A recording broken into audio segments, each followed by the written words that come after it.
Sejarah perjuangan negara kita, bagaimana ia bermula. Kita mulakan kisah ini dengan sejarah peperangan salib yang berlaku antara umat Islam dan umat Kristian yang begitu lama. Dan Allah telah menyatakan perkara tersebut dalam surah Al-Baqarah ayat 120 yang bermaksud, dan orang-orang Yahudi dan Nasrani tidak akan rela kepada Muhammad sebelum engkau mengikuti agama mereka. Dan perkara ini benar-benar terjadi. Apabila Islam telah berkembang, kita lihat umat Kristian telah berpakat untuk berperang menghancurkan Islam. Peperangan yang pertama, seluruh Eropah bersatu di bawah pimpinan paus-paus mereka, dan mereka mengisytiharkan perang pada tahun 1096, dan mereka kalah teruk pada peperangan yang pertama ini. Dalam peperangan pertama ini, mereka menggunakan pedang dan kuda, sedangkan umat Islam telah menggunakan teknologi. Begitu juga dalam peperangan yang kedua, umat Islam menang dengan bergaya, mengalahkan tentera salib sehingga mereka hampir pupus. Dalam peperangan yang kedua, mereka mengalami kekalahan yang amat dahsyat. Peperangan salib yang ketiga dipimpin oleh Salahuddin dan Masjidil Aqsa telah dibebaskan. Dalam peperangan salib yang keempat, umat Kristian juga kalah teruk, disambung dengan kekalahan di perang yang kelima. Dan 6, 7, 8 sehingga ke-12 peperangan seluruhnya dimenangi oleh orang Islam, kecuali peperangan yang terakhir, peperangan salib yang ke-12, kita kalah, dan sejak dari itu kita kalah sampai ke hari ini. Kita lihat juga sejarah umat Islam di Spanyol ketika umat Islam mengembangkan pemerintahannya selama 800 tahun.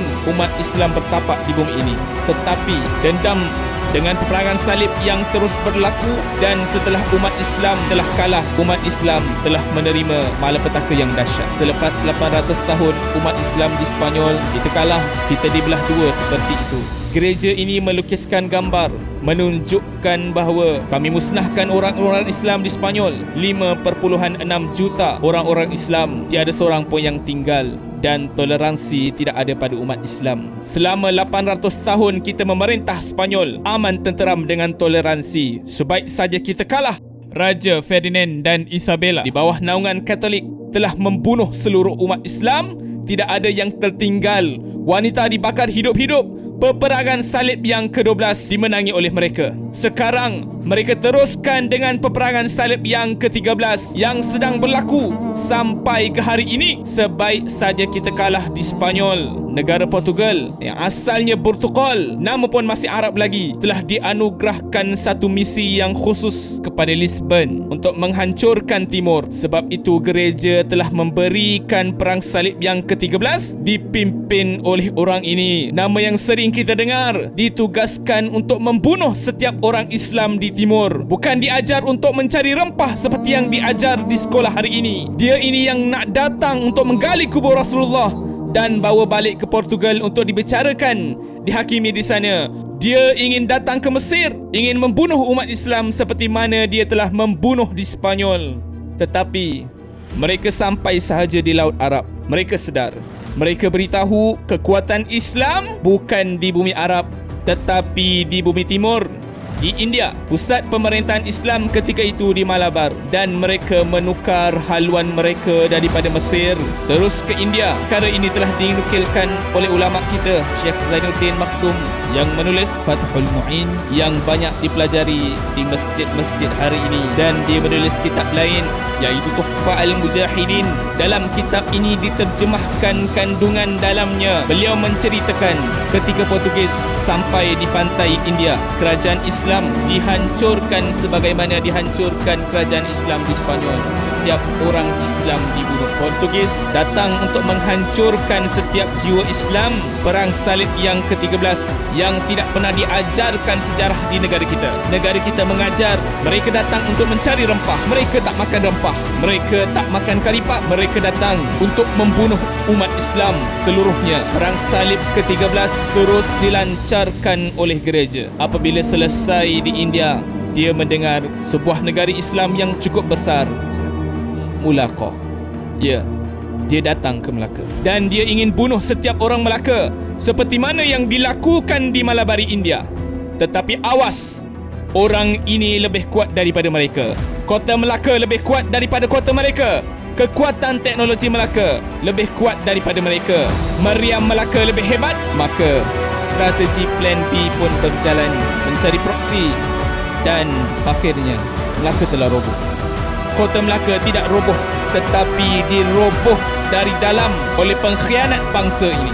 Mereka bersama dengan penjajah. Mereka memberikan ruang kepada Portugis untuk menghancurkan Melaka. Kemudian kita dijajah oleh Belanda. Belanda dan Portugis, dua bangsa yang berbeza. Belanda menganut Protestan dan Portugis menganut Katolik. Katolik dan Protestan tak boleh bersama, jadi mereka berperang dan akhirnya Belanda memenangi Melaka dan kita dijajah lagi. Seterusnya, Spanyol diberikan tugas khas untuk kembali apa yang tidak dapat dilakukan Portugis di Melaka. Tujuannya apa? Tujuannya untuk menghancurkan setiap penduduk Islam di Melaka. Dan tugas ini diberikan ke Spanyol. Spanyol datang ke Luzon, iaitu pusat negara Islam di timur, berpusat di Pulau Luzon. Nama bandarnya Amanillah. Di situlah mereka telah membunuh seluruh umat Islam sehingga Luzon telah menjadi bumi Kristian sehinggalah hari ini. Amanillah ditukar Manila. Manila ialah pusat pemerintahan Islam di sebelah timur satu ketika dahulu selain Melaka ketika itu. Sejarah ini barangkali tidak dinyatakan dalam sejarah negara kita. Penjajahan demi penjajahan berlaku. Kita lihat di Pulau Sulu, di Pulau Filipina, sultannya dipaksa untuk memeluk Kristian, iaitu Sultan Azimuddin pada tahun 1750 dan dia menukar namanya. Maka berakhirlah Islam di Luzon sampai ke hari ini.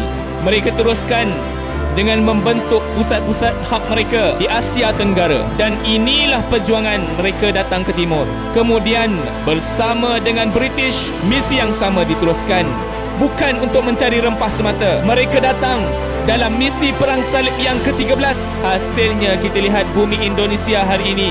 Setiap tahun 2 juta umat Islam murtad pada hari ini dan negara kita tidak terkecuali. British dengan bendera salibnya pada tahun 1986. Satu perkara yang sangat ajaib berlaku di Malaysia. Katolik dan Protestan bergabung. Mereka tidak bergabung di mana-mana dunia. Mereka telah bergabung hanya di Malaysia. Disebut Council of Church of Malaysia. Dan mereka membina gereja yang sangat besar di Bukit Jalil, Selangor sebagai simbol hub mereka. Apakah maksudnya? Apakah misi dan tujuan mereka?